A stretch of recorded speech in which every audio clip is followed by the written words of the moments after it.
سیدہ عائشہ صدیقہ کہتی ہیں زمانہ سو جاتا اور میرے رسول مصلی بچھا کے کھڑے ہو جاتے. او یار کھیتی باڑی کر کے نہیں، محنت مزدوری کر کے نہیں. جناب عائشہ کہتی ہیں میں یہ بھی دیکھتی کہ حضور ایک آیت شروع کرتے تو ساری رات اسی کو پڑھتے اور میری نظر جاتی تو قدم مبارک پہ ورم آ جاتا. یار نماز پڑھ کے اتنی مشقت کر کے اتنی جد و جہد کر کے ورم آ گیا. یا رسول اللہ اتنی محنت کیوں کرتے ہو؟ فرمایا افلا اکون عبدا شکورا، کیا میں اپنے رب کا شکر گزار بندہ نہ بنوں؟ صحابہ کا ذوق عبادتوں کا، ریاضتوں کا، تلاوتوں کا، طبیعتیں ان کی، وہ ایک دوسرے کو. حضرت مولا علی شیر خدا کرم اللہ تعالیٰ وجہہ الکریم کے زمانے میں روم کے بادشاہ نے کہا یار یہ مسلمانوں کا پتہ تو کرو، یہ آخر کیوں اتنے زیادہ مجاہد ہیں؟ اس زمانے میں جاسوس بھیجنے کا مزاج تھا. اب تو جاسوس پکڑا جاتا ہے، اب تو جاسوس ہے، اور جاسوسی کا شوق ویسے آج بھی ہے. عرض کروں تھوڑی سی بات اس عنوان سے. پتہ کیا ہمارا مسئلہ ہے؟ ہم جہاں جاتے ہیں نا وہاں تھوڑی خوشبو سونگنے کی کوشش کرتے ہیں. وہ کیا ہے تو یہ کیا ہے تو ادھر کیا ہے تو تھوڑا سا ادھر کیا ہے. میرے رسول پاک پڑھیے درود شریف، سارے پڑھیے ذرا زور سے صلی اللہ تعالی. نبی پاک علیہ السلام نے فرمایا جاسوسی نہ کرنا ورنہ تم بندوں کو خراب کر دو. اور فرمایا اس طرح نہ ہو کہ تم کسی کے آپ کھول نہ نکلو تو تمہارے پہلے کھول جائیں. یہ جو ذوق ہے نا یہ ختم کریں، چھوڑیں. مطلب آپ کس چکر میں پڑے ہوئے ہیں؟ اتنی زیادہ توجہ کرنے کی کیا ضرورت ہے؟ کام سے کام رکھیں، اس میں بندہ تھوڑا سا نا آسان رہتا ہے. یہ جو بہت زیادہ ٹٹولنے والے لوگ ہوتے ہیں نا وہ بیچارے پھر عمر ٹٹولتے ہی گزار دیتے ہیں، اس لیے کہ مزاج ہی بہت پکا ہے. بوری کا منہ کھول کے اندر تک ہاتھ ڈالنا تو پھر کئی دفعہ سامنے سے بچھو بھی لڑ جاتے ہیں، خرابی ہوتی ہے. تو جاسوسی کی جاتی تھی. اس نے بھی جاسوس بھیجے کیونکہ قبیلوں کے لوگ تھے، کچھ مسلم کچھ کافر، پہچانے نہیں جاتے تھے لوگ. تو کچھ لوگ اس نے بھیجے، انہوں نے آ کے نا تحقیق کی، ریسرچ کری کہ آخر ماجرا کیا ہے. تو واپس جا کر انہوں نے رپورٹ دی نا روم کے بادشاہ کو. اس رپورٹ کا ایک جملہ بڑا شاندار ہے. وہ کہنے لگا بادشاہ ہمیں مسلمانوں کی کوئی سمجھ نہیں آئی، ہمیں کوئی سمجھ نہیں آئی. انہوں نے کہا کیوں نہیں سمجھ آئی؟ کہنے لگے یار عجیب بندے ہیں، جب رات مصلی پہ بیٹھتے ہیں تو یوں لگتا ہے ان کا دنیا سے رشتہ ہی کوئی نہیں، کوئی کسی کو نہیں جانتا. کوئی اپنے دکھ سنا کے رو رہا ہے، کوئی اپنی بات کر کے رو رہا ہے. لگتا ہے کہ ان کا کوئی رشتہ ہے ہی نہیں جب مصلی پہ بیٹھتے ہیں. اور فرمایا جب سویرے یہ جہاد کرنے نکلتے ہیں تو لگتا ہے ان سے زیادہ دلیر ہی کوئی نہیں. حالانکہ جو مسلوں پہ رونے دھونے کے لوگ ہوتے ہیں وہ کئی دفعہ جہاد میں کام نہیں کرتے، لیکن عجیب لوگ ہیں کہ رات کے راہب ہیں، دن کے مجاہد ہیں، کوئی سمجھ نہیں آتی. میرے عزیز ان لوگوں نے مصلی آباد کر کے رکھا، تلاوتیں ان کا ذوق رہی، منظر روز پڑھنا، اسباق پڑھنا، وظائف پڑھنا، یہ ان کا ذوق رہا. اعلیٰ حضرت بریلوی رحمت اللہ نے 1000 کتاب لکھی ہے، لیکن الوظیفۃ الکریمہ کے نام سے جو وہ صبح و شام وظائف پڑھتے تھے وہ الگ انہوں نے ان کو بیان کیا، پابندی کے ساتھ اپنی اللہ اللہ کرتے. شیخ شہاب الدین سہروردی رحمت اللہ علیہ اس پر ایک بندے نے اعتراض کیا. اس نے کہا جی آپ کس قسم کے صوفی ہیں، مرید بیٹھے ہیں اور آپ وہاں نفل پڑھ رہے ہیں؟ یہ بھی بڑا مسئلہ ہوتا ہے نا. جو بندہ ملنے آتا ہے وہ اپنے ٹائم کے حساب سے آتا ہے، اور پھر اس کا یہ بھی خیال ہوتا ہے کہ پیر صاحب جو ہیں وہ چونکہ درویش ہیں تو نہ انہیں روٹی کھانی چاہیے نہ سونا چاہیے، چونکہ وہ درویش ہیں، اور ہم چونکہ درویشوں کے ماننے والے ہیں لہذا ہمارا یہ طریقہ ہونا چاہیے کہ جیسے ہم کہیں درویش ویسے ہی کر جائے. حالانکہ جس کو آپ درویش کہیں گے آپ اس کی مانیں گے، آپ منوائیں گے نہیں، ہمارا مزاج ہوتا ہے. شیخ شہاب الدین پر لوگوں نے اعتراض کی، حضور لوگ ملنے آئے ہیں، زیارت کرنے آئے ہیں، یہ بندے دعا کرانے آئے ہیں، اللہ اللہ کرانے آئے اور آپ نفل پڑھ رہے ہیں. کیا جملہ ہے، کیا حسن ہے، کیا خوبصورتی ہے.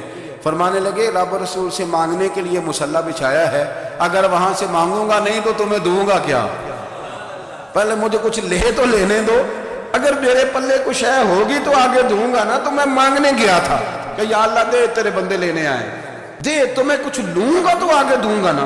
لیکن ہمارا یہ سٹیٹس، یہ مزاج، یہ شعور نہیں ہے. گپیں، کہانیاں، داستانیں، گفتگو، خطابت، واز، کیا بات. لیکن اگر کچھ کرنے کا کام ہو تو وہ نہیں ہم سے ہوتا. میرے نبی کریم علیہ السلام نے مصلی سے دل لگانے کا درس دیا، حضور نے توجہ دلائی. صحابہ اس ذوق کے حامل لوگ تھے، وہ کوشش کرتے تھے. جناب صدیق اکبر رضی اللہ تعالیٰ عنہ کا عبادت کا مزاج ہمیشہ قائم رہا. حضرت عمر فاروق ساری رات اللہ کے حضور کھڑے رہے.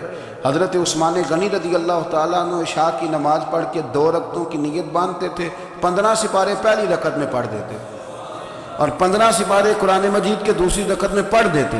آپ نے نا حضرت حضرت عمر فاروق کے وصال کے بعد ان کی ایک بیوہ سے نکاح کیا، حضرت عثمان غنی نے نکاح کیا۔ وہ خاتون آپ کے نکاح میں آئیں تو عرض کرنے لگیں امیر المومنین میرے لیے اعزاز تو بہت ہے کہ میں امیر المومنین کی بیوہ تھی تو امیر المومنین کی منکوحہ ہو گئی ہوں، لیکن حضور نہ تو میں جوان ہوں کہ میرے اندر رغبت ہوتی اور نہ میں اب اس قابل ہوں کہ کوئی خدمت کر سکوں، میرے ساتھ نکاح کی وجہ کیا بنی؟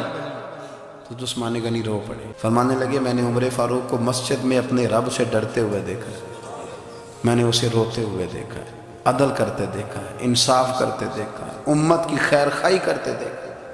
تمہارے ساتھ نکاح اس لیے کیا ہے کہ تم مجھے یہ بتاؤ کہ عمر فاروق گھر کے اندر اپنے رب کو کیسے راضی کرتے تھے، گھر کے اندر کیسے راضی کرتے تھے، وہ طریقے بتلاؤ، تم بتاتی جانا اور میں بھی اسی طرح گھر میں عبادت کروں۔ میرے رسول کریم علیہ السلام نے ارشاد فرمایا، حضور فرمانے لگے جس گھر میں اللہ کا ذکر ہوتا ہے وہ گھر زندوں کا ہے، اور جس گھر میں رب کریم کا ذکر نہیں ہوتا وہ گھر زندوں کا نہیں ہے۔ گھر نہ ہم نہ کتابوں میں پڑھتے ہیں کہ ایک بزرگ کہتے ہیں، حضرت فضیل بن عیاض کہتے ہیں کہ میں ایک گلی سے گزر رہا تھا تو گھر کے اندر کسی قاری صاحب نے قرآن کی آیت پڑھ دی، وَلِمَنْ خَافَ مَقَامَ رَبِّهِ جَنَّتَانِ، میں تے میرے کانوں سے ٹکرائی تو اللہ نے میری کایا ہی پلٹ دی، میں توبہ کر گیا۔ اب گھر کے اندر سے آواز آئے تو صحیح نہ تلاوت کی، پر اندر سے آواز آتی نہیں، یا ڈیک بجنے کی آواز آتی ہے، یا ٹی وی چلنے کی آواز آتی ہے، یا دھوم مچانے کی آواز آتی ہے۔ عبادت کا وہ جو خاص شوق تھا، وہ جو حسن تھا، وہ جو توانائی تھی، وہ جو بات تھی۔ ایک جگہ پہ ہم بیٹھے تھے تو وہاں ایک صاحب آئے اور انہوں نے آتے ہی کہا کہ مہربانی کریں ذرا مجھے مصلی دے دیں، میرے نہ کچھ نفل رہ گئے۔